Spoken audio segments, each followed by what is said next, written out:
네, 블록체인 나우 마지막 4부로 인사드립니다. 안녕하세요. 아나운서 이은주입니다. 세계 최초, 국내 최초 블록체인 전문 경제방송 글로벌 A에서는 비트코인부터 알트코인까지 또 다양한 국내외 소식들 모두 살펴보고 있습니다. 매일 아침 8시에서 12시까지 4시간 동안 생방송으로 진행하고 있고요. 저희 업계에 계신 다양한 전문가분들과 저희 시장 공부하는 시간 갖고 있습니다. 올레TV 187번, ACNTV 417번, 그리고 유튜브에서 블록체인 나우 검색하시면 실시간으로 시청하실 수 있습니다. 그럼 이번 시간에는 이승익 기자의 풍문 레이더 바로 시작합니다.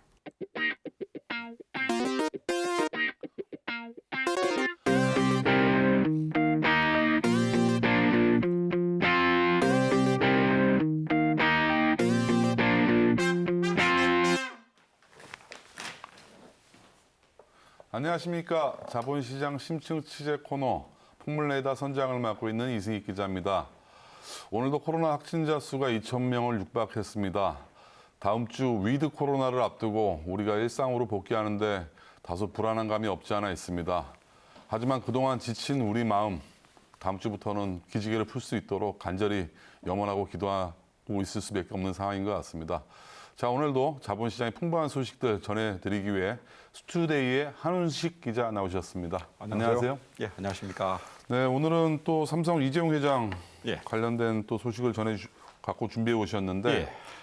지금 메시지 경영을 한다라는 언론 보도들이 많이 나왔어요. 예. 메시지 경영이라는 게 뭐죠? 그 관련해서 지금 이재용 회장이 지금 11시에 네. 재판을 받고 있습니다. 법정으로 좀 출입한 걸로 알고 있습니다. 오늘 뭐 선고나 그런 재판 아니죠? 그냥 1심 선고입니다. 2심 선고요, 오늘 또? 1심. 1심 선고. 중앙지법에서 불법 승계, 네. 분식회계에 관련한 1심 선고가 오늘 중앙지법에서 네. 나옵니다. 보통 법조인들 전문가들은 대략 오늘 뭐 어느 좀 결과들을 많이 기대하고 있나요? 아직 좀 예측하기 어려운 그런 상황입니다. 네. 이게 또 재판이 수년간 네. 계속 이루어졌고 앞으로도 몇 년 동안 지속될 것으로 보입니다. 정말 또 재판을 달고 사나요? 예, 그리고 사실 25일 날도 네. 재판이 하나 있지 않습니까? 네.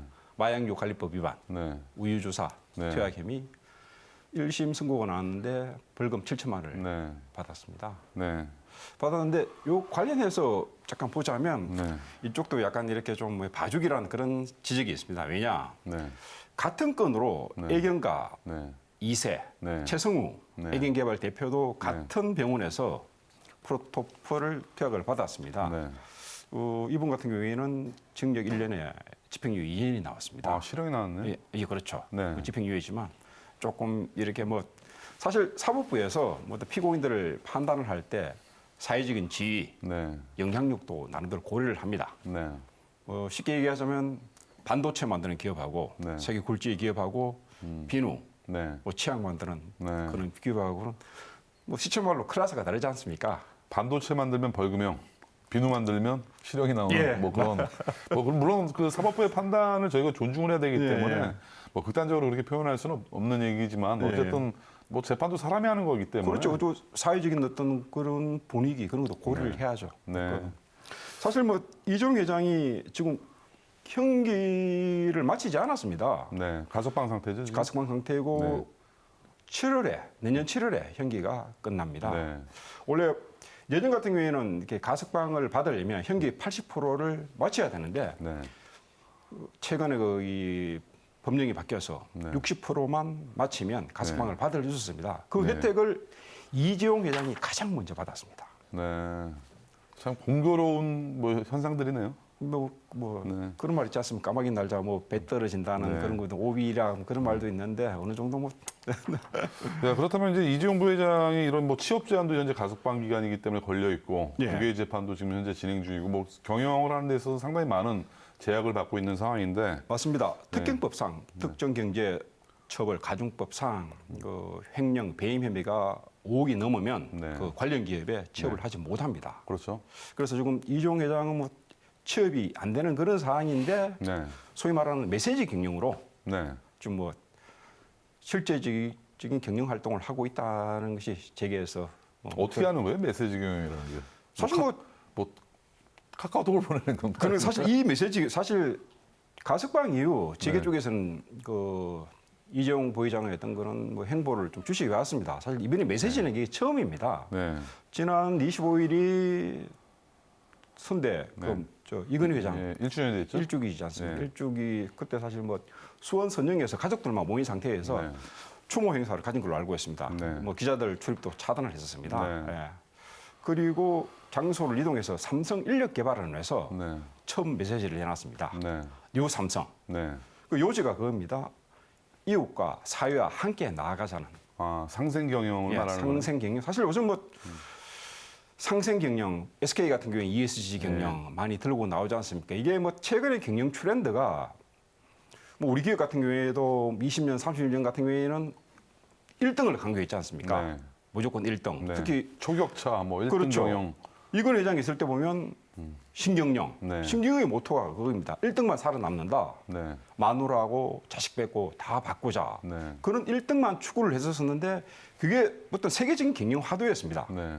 신자유주의에 바탕을 둔 경영 화두였는데 최근 와서 신자유주의 어떤 그런 폐단이 많이 드러났지 않습니까? 네. 뭐 양극화. 그렇죠. 최근에 어떤 그런 뭡니까? 오징어 게임입니까? 네. 전 세계 무대에서 네. 인기를 끌고 있지 않습니까? 네. 그 이유가 양극화의 폐해를 정확하게 찝었기 때문입니다. 네. 이런 말 있지 않습니까? 1%의 풍요, 네. 99%의 어떤 절망, 네. 그걸 잘 짚었기 때문입니다. 뭐 제가 보기에는 뭐 이건희 회장 때 신삼성, 예. 뭐 이재용 부회장 때 뉴삼성, 뭐 뉴가 신 뭐 같은 개념이 아닌가요? 우리가 볼 조금 뭐, 개념이 다르죠. 그 사실 뭐 이건희 시장 때는 신경영, 네. 지금 같은 경우에는 사실 뭐 유삼성이라는 것도 들고 나온 게 결국 함께 살자는 거예요. 그죠? 네. 가치를 공유하자는 거죠. 네. 아까 얘기했던 양극화의 그런 폐단이 나타났으니까 일등주의로는 이제 전 세계 어떤 그런 경영 무대에서는 좀 네. 생존하기가 더 힘들다. 네. 같이 더불어 살자는. 네. 좀 더 깊이 보자면 사실 이게 지난 80년대, 90년대 우리의 어떤 경영 기업의 화두는 소위 미국식 자본주의였습니다. 네. 주주 가치를 극대화하는 거였습니다. 그렇죠. 그러다가 최근에는 어떤 유럽식 자본주의, 유럽식 자본주의라는 건 이해관계자들, 네. 뭐 그게 종업원일 수도 있고 채권자. 근로자일 수도 있고 주주, 네. 그리고 지역사회, 네. 더 늦게는 국가입니다. 네. 그런 이해관계를 같이 조율하자는 그런 겁니다. 네. 워낙 그때 미국식 자본주의 폐해가 많이 나타났으니까 네. 우리 기업들도, 우리 재계도 약간 어떤 유럽식 자본주의로 선회하고 있다는 겁니다. 네. 자, 그렇다면 일각에서는 이 같은 메시지 경영, 또 이런 그 가석방기간에 꼼수를 부리는 것이 아니냐라는 지적도 나오고 있는데. 예, 맞습니다. 사실 뭐, 이재용 회장, 부회장이 좀 실질적인 경영 활동을 하고 있는데 네. 사실 법무부 장관의 어떤 그런 취업 제한에 대한 어떤 규제가 불리합니다. 허가가 있어야 되는데 네. 사실 이재용 회장이 또 다음 달에 또 출장을 갑니다. 네. 미국 출장을 가는데 사실 이것도 어떤 법무부 장관의 어떤 그런 허가 사항인데 네. 뭐 어차피 허가를 받았냐 안 받았냐 정확하게 모르겠습니다. 네. 시민단체 쪽에서는 사실 이게 뭐 취업 제한 기간인데 네. 실질적인 경영 활동을 하고 있다. 네. 거의 삼성의 총수 역할을 하고 있다. 네. 조금 재계 일각에서도 조금 이렇게 좀 자숙해야 되지 않나. 네. 지금 재판이 뭐 두 개 가지고 관계를 내지 않습니까? 네. 마약류 관리법 위반 그리고 불법 승계 네. 그리고 최근 어디입니까 페이퍼 컴퍼니 같은 경우에도 검찰 수사가 좀 진행되고 있습니다. 그런 상황에서 뭐 재계 일각 그리고 시민단체 쪽에서는 좀 자숙해야 된다는 네. 그런 지적이 나오고 있습니다. 참 이게 국민적인 입장에서는 어떤 게 정답일지 모르겠지만 지금 예. 반도체 대란이잖아요. 전 예, 세계적으로. 예, 예. 지금 반도체 품귀 현상 때문에 예. 반도체를 쥐고 있는 국가가 그 헤게모니를 질 정도로 예. 거의 코로나 백신과도 맞먹는 지금 예, 예. 파워를 갖고 있는데 예. 뭐 이런 법의 잣대, 취업 제한 이런 것만으로 이 반도체 강국에 지장을 주면 또 무리가 있지 않나 이런 지적도 있지 않나요? 뭐 실장에서는 여러 가지 지적이 나옵니다. 네. 쉽게 얘기해서 뭐 이런 걸 뭐 풀어야 된다. 네. 지금 뭐 어떤 건 아까 지적했듯이 반도체 대란 어떤 이런 시기가 있으니까 네. 적극적으로 좀 해외 파트너들과 어떤 네. 그런 협상이라든지 네. 맞서져야 되지 않냐 그런 지적도 있는 게 사실입니다. 네, 전 개인적으로 뭐 삼성 바이오로직스의 코로나 백신 위탁 생산이라든가 뭐 반도체 생산이라든가 이런 부분들은 상당히 지금 중차대한 국면이기 때문에 그런데 사실 그런 부분도 네. 사실 삼성 바이오로직스 모데나 백신 238만 네, 회분인가요? 도수. 예, 뭐 이렇게 생산하고 그랬었는데 그 부분도 어떻게 보면 일각에서는 좀 비판적인 시각으로 바라봅니다. 네. 결국 일종 제스처 아닌가. 예. 물론 좋은 의도겠지만 네. 또 다른 시각이 있는 것도 사실입니다. 네. 자, 그렇다면 이재용 부회장 언제까지 부회장 타이틀을 달고 있는 건가요, 이게? 사실 이번 거기 이재용 부회장이 이번 네. 추도식에서 내건 게 성어부 네. 아버지를 뛰어넘겠다는 어. 메시지도 전달을 했었습니다. 이건희 회장이 내놓은 업적이 많지 않습니까? 네. 많은데 그걸 뭐 뛰어넘겠다는 어떤 건데 새로운 어떤 비전을 제시하겠다는 건데 아직은 조금은 아까 말씀드렸다시피 어떤 그런 사법 리스크가 있으니까 네. 당분간은 어떤 부회장 타이틀을 갖고 갈 것으로 보입니다. 이 지금 사법 삼성- 리스크가 완전히 해소됐었을 때 네. 회장직함을 근데 뭐 달지 우리 같은 시민들이 보기에는 사실 말장난 같은데 지금 삼성그룹에 회장이 있나요? 회장님이? 좀 없죠. 회장님 없이 그냥 부회장이에요? 예. 무슨 의미가 있나 싶은데. 사실 뭐 공정위 쪽에서도 네. 공정위 같은 경우가 뭐 동일인 제도라는 게 있습니다. 네. 기업 총수를 동일인으로 지정을 하고 있는데 공정위 쪽에서는 거의 그룹 회장으로 인정을 했습니다. 총수로. 총수라는 말이 우리나라만 있는 단어라는 또 얘기도 있던데 외국에도 총수란 말이 있는데 그냥 단순히 뭐 체험만 그렇게 해석을 해야 되나 아니면 이게 사실 공정위 쪽에서 네. 동일인 제도를 펴면서 뭐 총수라는 말을 사용을 했었습니다. 네. 그룹 총수 이런 네. 식으로. 예. 네, 알겠습니다. 어쨌든 삼성 이재용 부회장의 계속된 재판, 그 사법 리스크는 정말 끝이 안 나네요. 어쨌든 좀 조속히 좀 마무리가 결과가 빨리 나왔으면 좋겠다는 게 제 개인적인 생각인데. 삼성으로서도 네. 소위 말하는 또 신인도라든지 하락 또 위험이 있고 네, 또 불확실성이 계속 지속되지 않습니까? 네. 그런 우려도 있습니다. 예, 다음 소식 전해드리도록 네. 하겠습니다. 지난주 방송에 저희 방송을 보시는 분들이 그 방송을 보지 못하신 분들이 많다고 합니다. 그 KT 통신망을 저희가 이용을 하고 있는데 다름이 아니라 KT 인터넷이 먹통이 되면서 전국적으로 대란이 일어났습니다. 수많은 자영업자들 피해가 발생됐고 뭐 주식 거래, 모바일 뱅킹 하시는 분들 피해가 많이 생겼고 피해가 일파만파 커졌다고 하는데 또 어떻게 된 내용이죠 이게? 이게 지난 25일이죠. 네. 원래 처음에 KT 같은 인터넷 장애를 네. 뭐 디도스 공격이다. 네. 12시경에 발표를 했었습니다. 네, 그래서 디도스의 공격, 뭐 그렇죠. 해커들 공격이다. 일반 시민들은 뭐 북한의 어떤 해커 공격이 아닌가 네. 그런 식으로 오해도 하긴 했었는데 네, 다시 네, 2시간 뒤에 네, 그 라우팅 네. 설정 오류에 따른 단순히 뭐 인재인가요, 그럼 사람? 인재죠. 어떻게 뭐 KT라는 이 거대한 통신사가 거의 국가 통신사인데 예. 이런 또 오류가 실수가 나올 수가 있죠? 사실 2018년도에도 네. KT 같은 통신 대란이 있었지 않습니까? 네. 이런 말이 있습니다. 위기에 기업들은 진짜 네. 강한 기업들은 위기에 강해야 되는데 KT는 그러지 못했다는 지적이 나오고 있습니다. 왜 이런 혼선들이 빚어진 거죠? 우선 KT가 2000년대 초반에 민영화되고 난 다음에 소위 말 기술 투자, 설비 투자에 조금 소홀했었습니다. 네. 어떤 민영화의 어떤 폐단이라고도 볼 수 있죠. 사실 통신이라는 게 일종의 공공재지 않습니까? 네. 그런 부분에 있어서 자꾸 어떤 민영화의 논리를 내세우다 보니까 네. 조금 이렇게 설비 투자에 소홀한 것도 사실이고 최근 들어와서는 이게 뭐 탈통신, 네. 통일사임에도 불구하고 네. 통신을 안 하겠다. 일종의 형용 모순인데 최근에 KT가 탈통신, 그래서 뭐 AI라든지 그런 쪽에 좀 집중하고 있는 그런 상황입니다. 네. 그런 상황 속에서 이번 사건이 터졌습니다. 뭐 쉽게 시청자들 분들께 설명을 드리면 기본도 못하면서 뭔가 더 여러 가지 사업들을 고민한다 뭐 이렇게 해석을 하면 되는 건가요? 그렇죠. 그래서 KT 같은 경우에 사실 뭐 한국통신에서 출발한 네. 국가 공기업에서 출발했지 않습니까? 네. 거의 뭐 국가 기관 통신을 주도하고 있는 그런 회사인데 물론 다른 쪽 통신 회사들, 네. 뭐 SK텔콤이라든지 네. LG우플러스하고도 경쟁을 해야 되지 않습니까? 네. 그러다 보니까 자꾸 탈통신, SKT라든지 LG우플러스 같은 경우에는 통신보다는 컨텐츠 쪽, 네. 다른 쪽 AA라든지 네. 뭐 탈통신에 거의 접목하고 있는 접근하고 있는 그런 상황입니다. 그럼 KT도 따라하다 보니까 네. 이런 상황이 벌어졌다는 정말 비판이 나오고 있습니다. 의견 그 설득력이 있는 얘기라고 저도 공감을 하는 게 네. 민영화에 너무 치중하다 보니까 상업 자본주의화로 그러고 이게 어떻게 보면 국가적인 사업이고 사람으로 치면 그 혈액 그 혈류 예, 맞습니다. 피출과도 같은 그런 예, 역할인데 예. 이런 부분이 너무 민영화에 치우치다 보면 이게 상당히 많은 부작용이 앞으로도 생기겠어요? 이 부분도 분명히 KT 쪽에서도 이번 사건 같은 경우도 사실 뭐 아까도 제가 말씀드렸지만 위기 관리 능력 네. 이런 사건이 터졌으면 뭐 플랜 B, 플랜 C가 터져 나왔어야 되는데 그렇죠. 계속 보관들이 있어야죠. 우왕좌왕했었습니다. 2년 전에, 3년 전에도 2018년에 비슷한 사건이 있었음에도 불구하고 네, 네. 일종의 어떤 위기 관리 매뉴얼을 못 갖췄던 거죠. 이게 전국적으로 수돗물이 그냥 뭐 몇 시간 동안 안 나왔던 뭐 이런 현상과도 사실 비슷한 비유라고 설명을 해도 되겠죠? 그렇죠.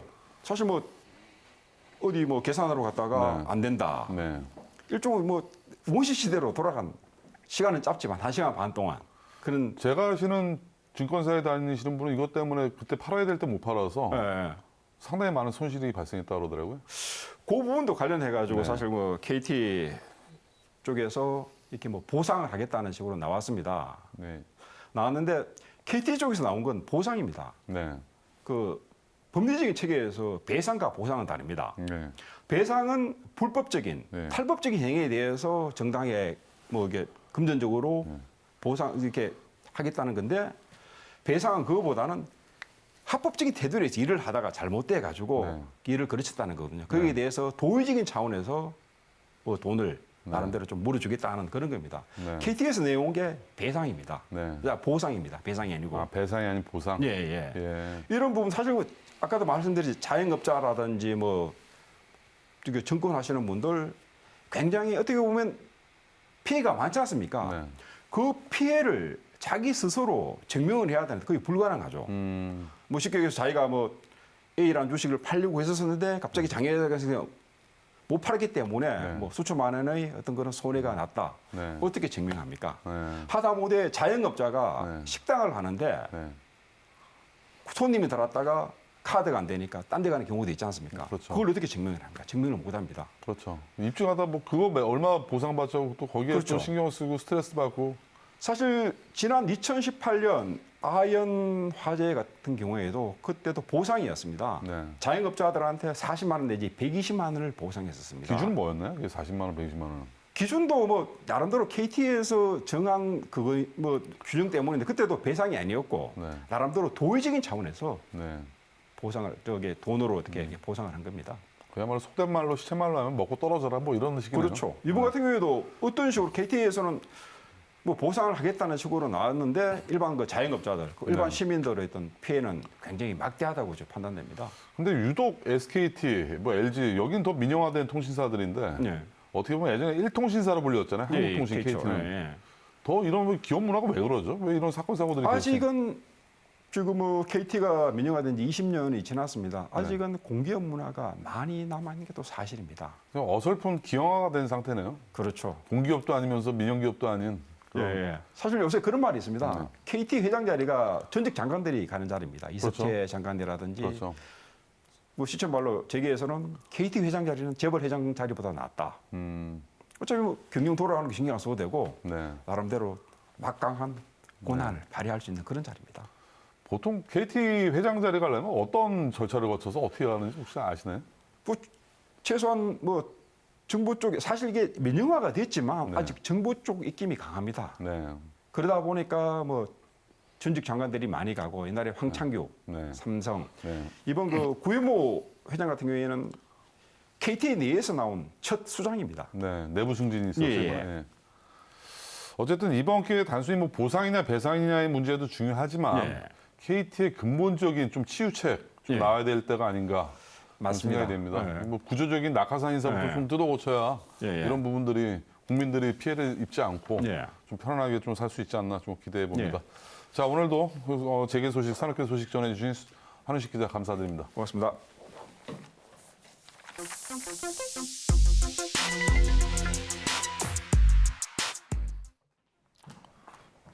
네, 이번 코너는 주식시장의 핫한 이슈들만 모아서 정리해드리는 증시 핫 이슈 코너입니다.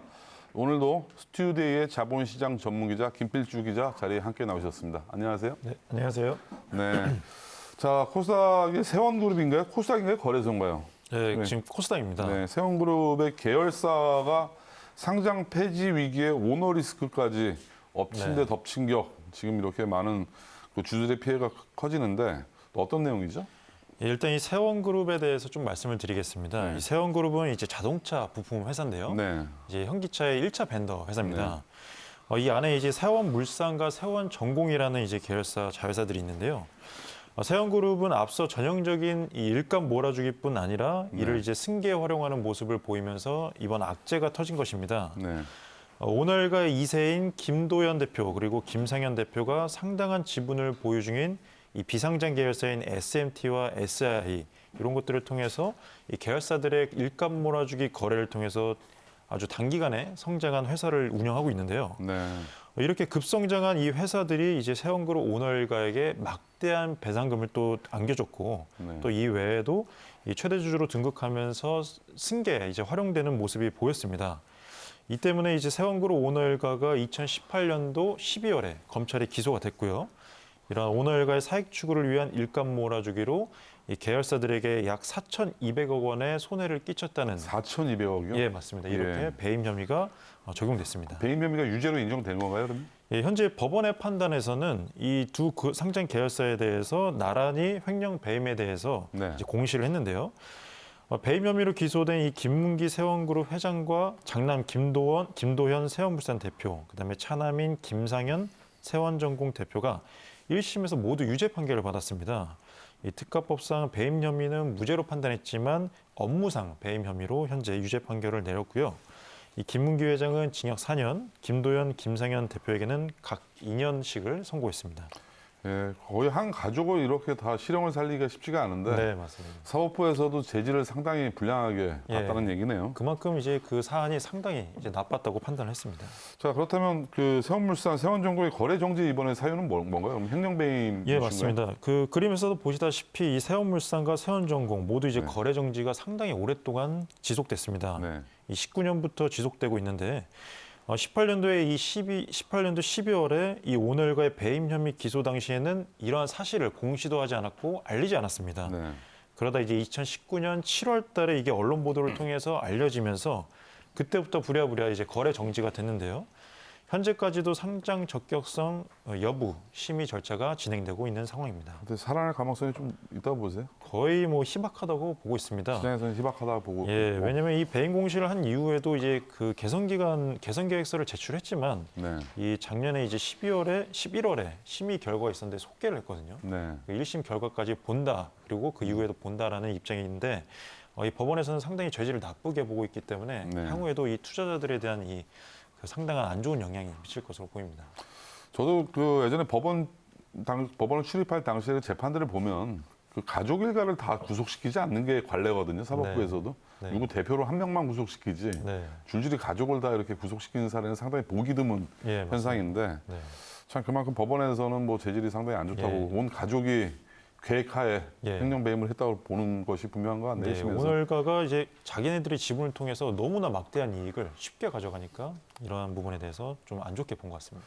자, 어쨌든 뭐 횡령 배임까지 뭐 감히 뭐 저희가 그 죄를 얘기하고 있는데 더더욱이 상장 폐지까지 시키다 보면 정말 본인들의 개인의 사익을 위해서 네. 너무나 많은 소액주들의 피해를 지금 불러일으키는 맞습니다. 정말 참 안타까운 현상이네요. 네.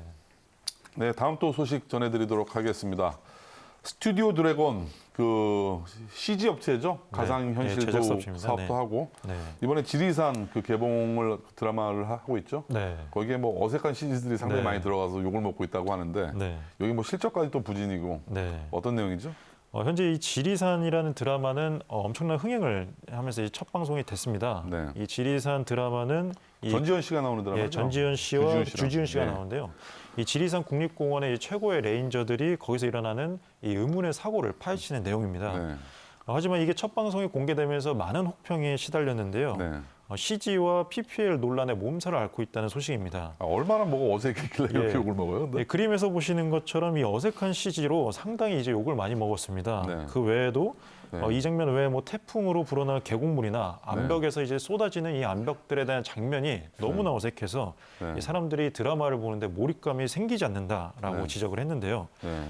또 과도한 PPL도 논란이 됐습니다. 네. 지리산 대피소에서 프랜차이즈 에그드랍 샌드위치를 먹고 네. 또 피부 관리를 하라고 콜라겐을 건네는 등 약간의 이 상황과 맞지 않는 PPL을 하면서 네. 소비자들이 이게 도대체 PPL 드라마인지 네. 아니면 지리산 내용을 다루는 건지 네. 되게 의아해하고 있습니다. 뭐 갑자기 나올 수 없는 상황에서 갑자기 네, 뭐 맞습니다. 콜라겐 뭐 피부를 화장품을 하고, 추천을 예. 하고 에그드랍 샌드위치가 네. 원래 이게 또 즉석 조리식품인데 네. 지리산 대피소에서 또 이걸 먹으라고 그것도 주고 지리산에서 그렇게 샌드위치 그렇게 어려운 샌드위치 갖고 와서 맞습니다. 참 어색하네요. 네. 근데 우리나라 시청자들도 이제 상당히 똑똑해진 것 같아요. 이런 부분들에 대해서 적극적으로 좀 참여를 하고 네. 비판을 하고 네. 상당히 많은 그 드라마 촬영에 어떻게 보면 일종의 주주로서 관여하는 그런 맞습니다. 이제 네. 소비자의 그 행동들이 나오고 있는데 네. 그렇다면 그 제작사 주가는 지금 어때요? 예, 스튜디오 드래곤뿐만 아니라 이제 공동 제작사인 에이스토리의 주가가 이제 극적입니다. 예. 이 지리산에 대한 기대감이 높아지면서 지난달 중순 3만 원에서 네. 지난 20일 장중 5만 300원까지 약 63%가 급등을 했습니다. 네. 최근 넷플릭스 오리지널 이 오징어 게임 이후로 K 컨텐츠가 상당히 인기가 많아지면서 네. 이 컨텐츠 업체에 대한 주가가 상당히 올라가고 있는 상황인데요. 네. 공교롭게도 이 지리산이 공개되자마자 이 에이스토리와 스튜디오 드래곤의 주가가 급락을 했습니다. 네. 에이스토리는 25일 20% 가까이 급락해서 현재까지도 계속 하락한 상황이고요. 스튜디오 드래곤 주가도 첫 방송 이후 계속 하락하고 있는 상황입니다. 그렇다면 이렇게 그 과도한 PPL 논란을 일으켰던 기업들 네. 대체적으로 이런 주가 흐름들을 보이고 있네. 그렇지 않습니다. 기존의 PPL과 기업의 주가는 크게 관계가 없었습니다. 네. 하지만 이 지리산에서의 이 PPL을 너무나 과도하게 했고 또 아웃도어 브랜드인 네파의 의상이 지나치게 나오는 것뿐만 아니라 이 모든 이 행동 자체가 약간 화보스러운 네. 행동을 하다 보니까 네. 이 네파의 OEM 주문 제작을 하는 태평양 물산도 첫 방송 이후에 주가가 지금까지 20% 이상 하락했습니다. 아 거기에 PPL을 낸 기업들도 주가가 네, 하락을 거기에 했다. OEM 제작을 하고 있는 이 코스닥 예. 상장사도 근데 상당히 그렇게까지 또 주가가 하락하니까요 이게. 왜 이렇게 기대가 컸죠 주가가? 이 제작비만 300억 원이 넘으면서 이 지리산이 흥행을 몰았는데요. 네. 그 이유는 이제 킹덤 시리즈와 시그널을 제작한 이 김은희 작가와 그다음에 미스터 선샤인과 도깨비를 제작한 이응봉 감독이 의기투합했고 또 톱스타인 전지현과 주지현 씨가 나오면서 큰 관심과 기대를 모았습니다. 네. 이런 인기에 힘입어서 지리산 1회는 그 TVN에서 시청한 방송률 중에서 역대 3위를 기록했습니다. 네. 역대 1위는 슬기로운 의사생활 시즌 2였고요. 두 번째가 미스터 선샤인이었는데 이 세 번째가 이 지리산이 이 첫 회 방송 시청률 3위를 기록했습니다. 요즘 이제 패러디도 많이 나올 것 같아요. 요즘 오징어 게임에서 패러디 네. 영화 소고기 맞습니다. 게임도 나왔는데 네.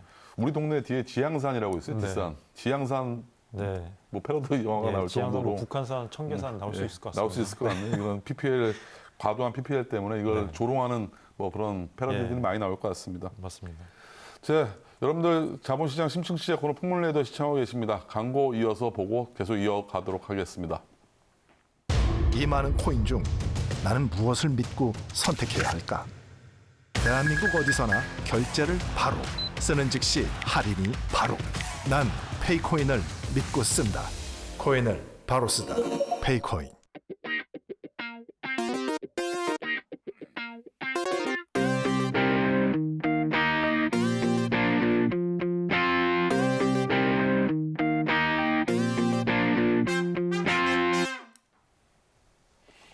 네, 음식물 쓰레기에서 수소 에너지를 추출할 수 있다고 합니다. 이러한 사업을 하고 있는 바이오엑스라는 기업이 코스닥 상장을 위해서 상당히 바쁜 걸음을 하고 있는데 이번에 그 감사인 계약을 완료하면서 상당히 많은 또 코넥스와 코넥스를 진출하기 위한 첫 걸음을 띄었다고요? 네, 맞습니다. 이 바이오엑스에 대한 일단 회사부터 설명을 좀 드리겠습니다. 네. 말씀하신 대로 이 음식물 쓰레기를 통해서 수소를 만드는 그린 수소 전문 기업입니다. 미생물 전기 분해를 활용해서 이 음식물 쓰레기를 수소로 만드는데요. 최근 이천시 가축 분뇨 및 은폐수 에너지화 시설을 진행을 하고 있는 이 설치 공사도 착수를 하면서 은폐수를 하루 0.5톤 처리할 수 있는 용량을 시작해서 향후 이 적층 방식 기반으로 최대 2톤까지 처리할 수 있는 시설을 공사를 하고 있습니다. 정말 그 과학 기술이 많이 발달했네요. 음식물 네. 쓰레기에서 수소 에너지, 친환경 에너지를 추출한다는 건 네. 정말 상상도 못했던 맞습니다. 일이었는데 네. 그렇다면 또 음식물 쓰레기도 그 전국적으로 상당히 골칫덩어리인데 네. 많이 줄어들겠어요? 예, 맞습니다. 어떻게 보면 사회적 기업 역할을 하고 있는 것과 동일합니다. 네. 음식물 쓰레기라는 이 쓰레기, 네. 어떻게 보면 처치곤란이 이 쓰레기인데 이걸 갖고 새로운 그린 에너지를 만들어낸다는 것이 네. 상당히 현재 사회적 기업으로서도 상당히 가능한. 그렇다면 있습니다. 현재 그 상장을 하는 데 있어서 일정이 지금 어떻게 좀 그려지고 있죠? 예, 바이오엑스는 지난 8월에 신한금융투자와 자문계약을 맺고 상장을 추진하고 있습니다. 네. 이에 따라서 회사는 안세회계법인과 감사인 계약을 완료했다고 밝혔는데요. 네. 이 사업 보고서가 나오는 내년 상반기 코넥스 상장을 본격화할 예정이고요. 네. 2022년 하반기에는 코스닥의 기술 특례 상장을 진행할 예정입니다. 그만큼 기술이 우수하기 때문에 자신이 있다는 얘기가 네, 들리네요. 맞습니다. 최근에는 또 산업통상자원부에서 70억 연구과제도 수주를 했다고 하던데. 예, 이런 기술력을 인정받아서 산자부로부터 인증을 받았습니다. 네. 이 혁신적인 신재생 에너지 사업자에게 지원하는 이 녹색 보증 대상 사업자 확인을 획득했는데요. 이로써 금융 지원을 바탕으로 그린 수소 사업화에 더욱 박차가 가해질 예정입니다. 네. 그렇다면 앞으로 이쪽 업계 시장에서는 어떻게 보고 있나요? 예, 현재 정부는 2019년에 네. 1월 달에 수소 경제 활성화 로드맵을 발표하면서 세계 최초로 이 수소법도 제정했습니다. 네. 이를 시작으로 지난해 7월에 수소 정책을 지휘하는 수소경제위원회도 출범한 상태인데요. 네. 현재 국가에서는 이 수소 경제를 국가 경쟁 산업으로 현재 키우고 있기 때문에 네. 앞으로 시장 파이는 더 커질 것으로 보입니다. 어떻게 보면 앞으로 이제 음식물 쓰레기가 많이 나오면 많이 나올수록 수소 네. 에너지도 많이 나온다는 얘기로 네, 들리는데 맞습니다. 네. 이런 부분들이 빨리 고도화가 되고 상업화가 돼서 네. 우리 환경 문제를 좀 많이 줄이고 네. 또 아주 좋은 수소 경제 에너지가 좀 많이 좀 일궈놨으면 하는 바람이네. 네, 맞습니다. 네, 그 네 번째 소식입니다. 거래 정지 중인 센트럴 인사이트 회사가 살아나기 위해서 상당히 많은 노력들을 하고 있는데 농협과 공과금 순환기 170대 상당히 큰 수주를 했어요. 납품을 하는데 성공을 했고 네. 공과금 순환기 점유율을 현재 1위. 네, 예전에 청어컴넷이라는 네. 회사였었죠. 네, 맞습니다. 예, 좀 자세히 설명 좀 부탁드릴게요. 예, 센트럴 인사이트는 말씀하신 대로 1977년부터 이제 45년 동안 네. ATM 제조, 판매 등을 영위한 이 청호컴넷의 새 이름입니다. 네, 최근의 성과는 그동안 구축해놓은 이 금융권과 전국적인 서비스 인프라 그리고 예. 기술력 베이스 등을 바탕으로 현재 계약을 성사했는데요. 현재 회사는 말씀하신 대로 거래 정지 중입니다. 2021년 3월 달에 이 감사 의견 거절이 나왔기 때문인데요. 네, 현재 회사 측은 2022년 4월 14일까지 이 개선 계획서를 제출해서 현재 계속 자구력으로 회사를 회생시키기 위한 노력을 하고 있습니다. 네. 그럼 이번에 어떤 계약을 한 거죠? 구체적으로 말씀해 주시죠. 예, 최근 농협과 공과금 순환기 170대 납품 계약을 체결했습니다. 네. 지난 9월에는 새마을금고와도 계약을 했는데요. 네. 이어서 농협까지 계약을 진행한 겁니다. 네, 이번 성과를 통해서 이 금융사무처리기기 분야에서 저력을 확인한 것으로 시장에서는 평가하고 있습니다. 네.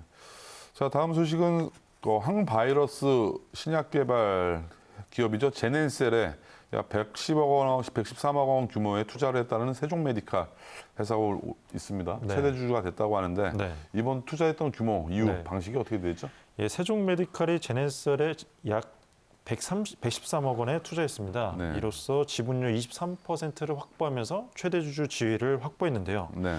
이 제넨셀은 세종메디칼에 50억 원 규모의 전환 사채를 발행하고 네. 그다음에 최대 주주인 강세찬 경희대 생명과학대 교수의 보유 주식도 일부 양도를 했습니다. 네. 이렇게 최대 주주가 변경됐지만 당분간은 공동 경영 체제로 운영이 됩니다. 강세찬 교수도 자녀 지분을 계속 보유하면서 제넨셀 기술경영위원장으로서 연구개발 및 경영에 지속 참여할 예정입니다. 회사가 어떤 회사인지 좀 설명 좀 부탁드릴게요. 예, 이 세종메디칼은 복강경 수술 디바이스 제조 전문 기업입니다. 네. 최근에 타임 인베스트먼트가 최근 16.67%의 지분을 취득하면서 이 회사를 인수했는데요. 네. 이 제넨셀은 천연 성분을 원료로 한 경구용 코로나 치료제를 만드는 회사입니다. 국내 자생식물인 단팔수에 잎에서 추출한 신소재 기반의 신약 후보 물질을 통해서 현재 경희대와 협업해서 이 경구용 코로나 치료제를 개발하고 있습니다. 네. 앞으로 투자를 통한 이런 기대 효과 어떻게 보세요? 예, 제넨셀 측에서는 이번 이 연구 개발 자금을 확보해서 안정적으로 사업을 지속적으로 할 수 있게 됐다면서 높이 평가하고 있습니다. 네. 개인에서 우량 바이오 상장사로 최대 주주가 바뀌면서 이러한 재무 경영의 건전성과 투명성이 좀 더 높아졌고요. 네. 향후 코스닥 상장도 추진할 예정인데 좀 더 본격적으로 가속화될 예정입니다. 네. 세종메디칼의 이 글로벌 네트워크를 활용해서 국내뿐만 아니라 전 세계로 이 경구용 코로나 백신 치료제를 판매할 예정입니다. 임상이 어느 정도까지 진행됐나요? 예, 현재 식약처에서는 경구용 치료제 이 국내 2상, 3상 계획서를 승인했습니다. 네. 제넨셀 관계자는 이번 승인을 통해서 글로벌 임상의 정식 개시를 의미한다고 밝혔는데요. 우리나라와 유럽 3개국, 인도 등 5개 국가에서 실시될 예정이며 총 110명을 대상으로 이 유효성과 용량 등을 검증할 예정이라고 밝혔습니다. 네. 오늘도 주식시장의 풍성한 소식 전해주신 김필주 기자 감사합니다. 네, 감사합니다.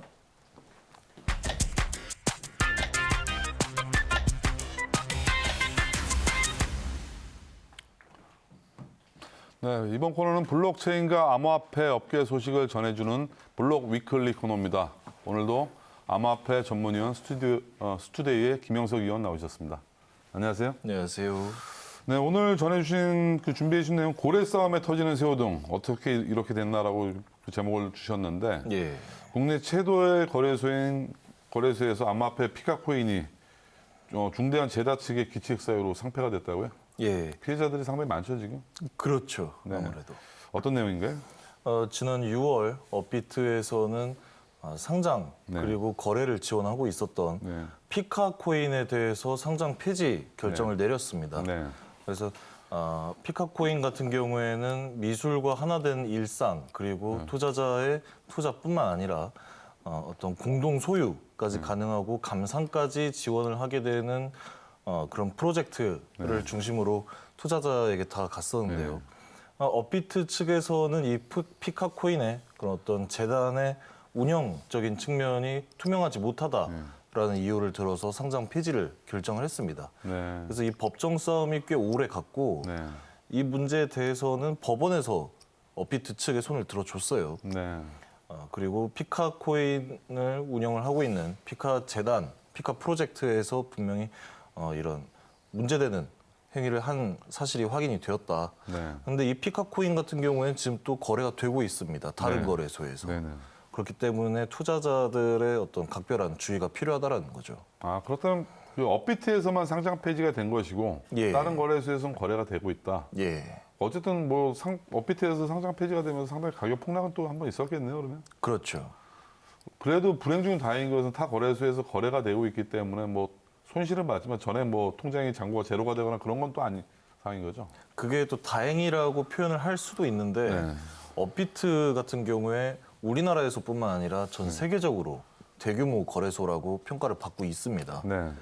그런 업비트에서 상장 폐지가 됐다라고 했을 땐 다른 거래소에서 여전히 거래를 지원을 한다고 해서 다행이다라고 할 수 있는 게 아니라 네. 이미 그 가치가 폭락을 한 거예요. 네. 그럼 뭐 전혀 자산에 대한 보전이 이루어지지 않았다라는 거죠. 그냥 개인적으로 궁금한 질문인데 거래소들은 물론 다 민영화된 주식회사 기업이기 때문에 예, 뭐 각자의 운영 기준은 다 다를 수가 있겠지만 네. 어떻게 이렇게 큰 상장 폐지에 대한 기준이 다 다를 수가 있나요? 왜 그런 거죠 이게? 아직 이 부분에 대해서 거래소를 운영하는 데 있어서 네. 그 어떤 법제화가 명확히 이루어지지 않았고 네. 정부 차원에서 가이드라인이 제대로 주어지지 않았기 때문에 네. 사실 이 상장 폐지 혹은 상장 기준이라는 건 네. 거래소 차원에서 하고 싶은 대로 만드는 겁니다. 근데 자의적인 결정들인 거잖아요. 그렇죠. 네. 그런데 이 상장이나 상장 폐지 기준을 만드는 데 있어서 일단 뭐 자신들 거래소에 가장 유리하게 만들었겠죠. 그러다 보니까 뭐 대동소이합니다만은 중요한 부분에서 차이가 많이 이루어지게 되는 겁니다. 네.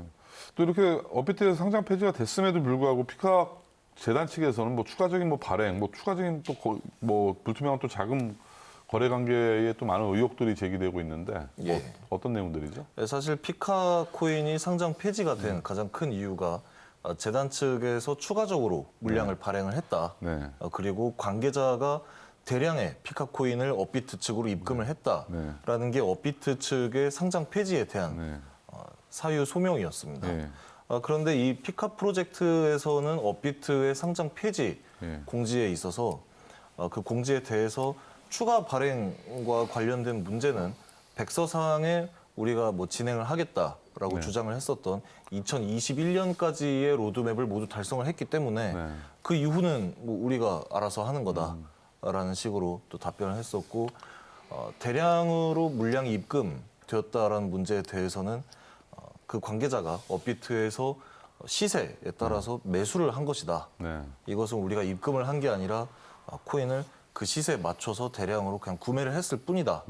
그 이거를 뭐 팔았다, 매도를 했다는 것도 아니고 갖고 있을 뿐인데 왜 그러냐라고 하고 있는 거죠. 그러니까 이게 둘 중 하나는 거짓말을 하고 있는 겁니다. 그러네요. 업비트가 거짓말을 하든가 네. 피카 프로젝트가 거짓말을 하든가. 근데 어쨌든 법원에서는 1심 선고에서는 업비트에 손을 들어줬던 피카 측이 거짓말하고 있다라고 본 건 아닌가요? 그럼?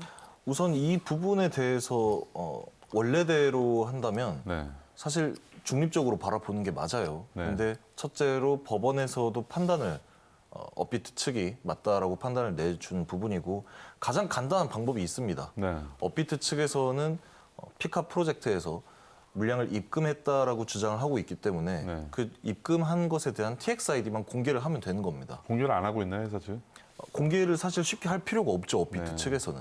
법원에는 다 제출됐을 거 아니에요. 그랬을 겁니다. 뭐 제출이 안 됐으니까 업비트에 손을 들어줬네. 어떻게 보시죠? 제출을 했겠죠. 근데 이게 외부에 공개는 안 됐기 때문에 네. 근데 사실 업비트 입장에서도 굉장히 큰 손해예요. 네. 이런 이슈가 생긴다라는 게. 그렇죠. 뭐 거래소 입장에서도 하나의 코인이 상장 폐지가 되면 그만큼 거래량이 줄기 때문에 예. 어떻게 보면 수익원이 줄어드는 효과잖아요. 뭐 꼭 그것뿐만이 아니라 이 코인 왜 상장시켰냐라는 질문을 받게 되면 네. 거래소 차원에서도 그런 어떤 신뢰성의 문제에 있어서 네. 굉장히 난처해지게 되는 상황이죠. 그리고 피카 프로젝트도 이 문제에 대해서 만약에 재단의 관계자가 실제로 업비트 시장에서 그 코인을 구매를 한 것이다라고 하면은 네. 그 구매 내용만 또 인증을 하면 되는 거예요. 네. 근데 그 인증을 전혀 못 하고 있죠. 네. 결국 가장 그 문제가 되는 부분들이 항상 그 화두가 되고 언급됐던 부분들이 백서잖아요. 예. 백서대로 했느냐 안 했느냐. 예. 뭐 이 부분에 대해서 해석의 여지가 상당히 크다 보니까 이런 분쟁들이 생기는데 백서상에 명시된 로드맵, 발행 물량 등의 모든 정보는 굉장히 중요한 정보인데 피카 프로젝트의 해명이 적절하다고 보시는 건가요? 사실 이 부분에 대해서도 피카 프로젝트는 백서상에 네. 우리가 명시를 한 로드맵, 2021년까지의 로드맵을 모두 달성을 했기 때문에 뭐 추가적으로 발행을 했다. 그 추가적으로 NFT 사업을 실제로 진행을 할 예정이기 때문에 이 부분에 대해서 우리가 NFT 사업을 하려면 피카 프로젝트에서 코인이 더 필요하니까 네. 뭐 추가적으로 상장을 했다. 네. 전혀 문제가 없고 법리적으로도 사기죄에 해당하지 않는다라고 법무법인의 의견서를 제출을 했어요. 네. 근데 사실 이 사기죄에 해당하지 않는다라는 문제는 아직 그 법규라든지 규제안이 명확하게 제시가 된 게 없잖아요. 네. 그렇기 때문에 사기죄가 해당이 안 된다 뿐이지 네. 명백히 이건 뭐 소비자를 기만을 하고 또 파트너사를 기만을 한 행위라고 할 수가 있죠. NFT를 할 수도 있어요. 네. 할 수도 있는데 정해진 물량, 네. 백서상의 프로젝트 측에서 처음에 공개를 했던 물량, 이 안에서 뭐 사업을 하든가 네. 아니면 NFT 사업을 하려고 하는데 코인이 없어서 못 하겠다라고 네. 하면 NFT 사업을 포기를 해야 된다는 거죠. 참 이게 그렇다면 우리가 특급법 하는데 예. 특급법에는 도대체 어떤 내용들이 담겨져 있을까? 이런 상장과 관련된 내용들에 대한 뭐 좀 자세한 언급들이 없나요? 기준점이? 특근법 같은 경우에는 집중이 되어 있는 분야가 재단 측에서의 어떤 비리 행위 혹은 거래소에서의 비리 행위뿐만 아니라 거래소에서 이루어지고 있는 모든 어떤 거래라든지 이 차트의 움직임 등에 있어서 투명성을 좀 확보를 해라라는 네. 게 특근법의 취지였습니다. 네. 그렇기 때문에 이런 재단의 비위 행위가 드러났다라고 했을 때는 재단 측에 강력하게 책임을 묻고 관계자의 법적인 처벌까지 이루어져야 되는데 사실 지금 뭐 어떻습니까? 피카 프로젝트의 이 피카코인은 지금 코인원에 상장이 돼 있습니다. 코인원만 상장돼 있네. 예. 네. 코인원에 상장이 돼 있고 사실 이때 업비트 측에서 상장 폐지를 발표를 했을 때에도 피카 프로젝트는 우리는 아주 건실한 재단이다. 네. 영업을 뭐 운영을 제대로 해 나가고 있다. 지금 다른 대형 거래소에서도 뭐 상장 의사를 타진을 해 오고 있다라고 주장을 해 왔는데 사실 코인원 같은 경우에 괜찮은 거래소죠. 훌륭한 거래소인데 업비트에서 상장 폐지가 되고 코인원에 상장을 했다라는 게 소비자 입장에서도 큰 메리트로 다가오는 현상은 아닌 겁니다. 그렇죠. 예, 결국 그 소액 투자자들만 상당히 크게 지금 혼선을 빚고 있다는 얘기인데 그렇죠. 앞으로도 이런 유사한 형태의 재단들은 상당히 많이 나올 거예요. 이 거래소에서는 상장이 유지되고 많이 있어왔고 예, 앞으로도 계속해서 쏟아져 나올 겁니다. 이 부분에 대해서는 뭐 그 우리 암호화폐 전문가들은 어떻게 좀 보시나요? 여기 관련된 좀 법 제도라든가 이런 부분들이 지금 빨리 좀 시급하게 만들어져야 되는 부분들 아닌가요? 사실 이 부분에 대해서는 거래소의 역할이 굉장히 큽니다. 네. 이 법이 만들어지고 만들어지지 않고를 떠나서 네. 재단 측에서 최초에 거래소에 상장을 함에 있어서 발표한 물량이 있겠죠. 네. 물량이 있고 사업 방향이 있는데 이 부분에 대해서 전혀 지키지 않고 추가적으로 물량을 발행을 했다라는 것은 네. 이건 굉장한 이슈가 되는 사안인 겁니다. 네. 특히 업비트에 상장이 돼 있는 암호화폐인데 이런 식으로 추가적으로 물량을 발행했다. 그리고 재단의 관계자가 입금을 했다. 굉장히 좀 경이로운 일이죠. 네. 그렇기 때문에 이 법의 제정을 기다리는 것보다 네. 거래소 차원에서 사실 업비트가 굉장히 대처를 잘했다라고 생각을 하고 있습니다. 아, 김 의원께서는 업비트 거래소 쪽에 법원의 입장과 동일한 시각이시네요. 그렇죠. 법원이 네. 그렇게 판단을 내렸는데 네. 예, 제가 또 뭐 이견을 제시할 여지는 지금 현재 그럼 없겠죠. 또 이제 항소를 한 건가요? 피카 측에서는? 2심 재판 중인가요? 아니면? 우선 피카 프로젝트 측은 법원의 판단에 있어서 네. 원하던 결과를 얻어내지 못해서 아쉽다라고 네. 하고 끝이 난 상황입니다. 아, 그렇게 완전 최종 재판이 종결이 된 건가요? 거기서 더 끌고 나가봐야 네. 피카 프로젝트에서 얻을 수 있는 게 없어요. 아, 그럼 2심 재판도 아니고 최종 이제 재판으로 끝이 난 건가요? 예. 그럼 이렇게 이제 좀 피카 측이 인정을 한 거네요. 인정을 하긴 했지만 굉장히 애매하게 인정을 네. 한 거죠. 인정을 했다 그렇게 하더라도 최종 심판원에서 그렇게 판정을 했으면 뭐 인정을 해야지 뭐 어떻게 하겠어요. 그렇죠. 예. 정말 앞으로도 이런 그 유사한 형태의 그 코인들의 예. 피해 사례가 상당히 많이 발생될 것 같은데 예. 좀 더 구체적인 좀 우리가 좀 대안을 갖고 좀 전문가들의 좀 대안을 좀 들어봤으면 좋겠어요. 이런 부분들이 상당히 많은 그 시행령이라든가 규정에 좀 반영돼서 예. 이런 좀 혼선들을 많이 좀 줄여가야 되는 게 되지 않나 그런 시점이라고 생각이 드네요. 아무래도 거래소들끼리도 네. 그 규제안이라든지 아니면 가이드라인에 대해서 통일을 해야겠죠. 네. 네, 오늘도 암호화폐 소식 전해주신 김영석 위원 수고하셨습니다. 네, 본격적인 가을이 되면서 그야말로 낙엽들이 떨어지고 있습니다. 추풍 낙엽이라고 얘기를 하는데요. 최근 들어서 우리 알트코인들이 많이 또 시세들이 많이 추풍 낙엽처럼 떨어졌습니다. 많이 상심이 크신 투자자분들이 많으실 텐데 모쪼록 좀 승률이 높은 그런 투자를 좀 잘 현명하게 선택하셔서 따뜻한 겨울 준비하셔야 될 것 같습니다. 지금까지 폼레이더였습니다. 감사합니다.